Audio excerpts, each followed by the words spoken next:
இந்த மாரி loading animation எப்படி பண்றதுன்னு உங்களுக்கு தெரியுமா?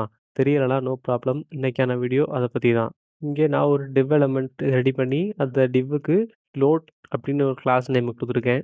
அண்ட் இதுக்கு நான் சிஎஸ்எஸ் ஆட் பண்ணியிருக்கேன். பாடியில பேக்கிரவுண்ட் கலர் வந்து ஒரு ஒரு ப்ளூ கலர் குடுத்துருக்கேன். அந்த டெக்ஸ்ட் கலருக்கு வந்து ஒரு ஒயிட் கலர் குடுத்துருக்கேன்.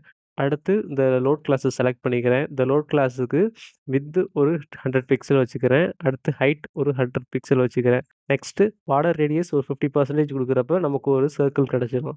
அடுத்து இந்த பார்டர் பார்த்தீங்கன்னா 10 பிக்சல் சாலிட் பிளாக். இப்படி பண்றப்ப நமக்கு பிளாக் கலர்ல ஒரு சர்க்கிள் கிடைச்சிரும்.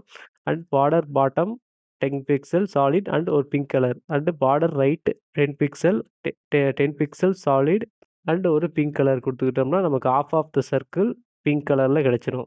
அண்ட் இதுக்கு அனிமேஷன் ஆட் பண்ணணும்ல. அதுக்காக அனிமேஷன் குடுத்து லோட்ல 1 செகண்ட் லீனியர் இன்ஃபினிட்டி. இந்த இன்ஃபினிட்டி குடுக்குறப்ப இன்ஃபினிட்ல டைம்ஸ் நமக்கு லூப் ஆகிட்டு இருக்கும். அடுத்து கீ ஃப்ரேம்ஸ் ஆட் பண்ணி இந்த லோட் அப்படின்றத நான் இங்கே அனிமேட் பண்ண போறேன். டூ டிரான்ஸ்ஃபார்ம் த ரொட்டேட் 360 அப்படின்னு குடுக்குறப்ப லோட் ஆக ஆரம்பிச்சுரும்.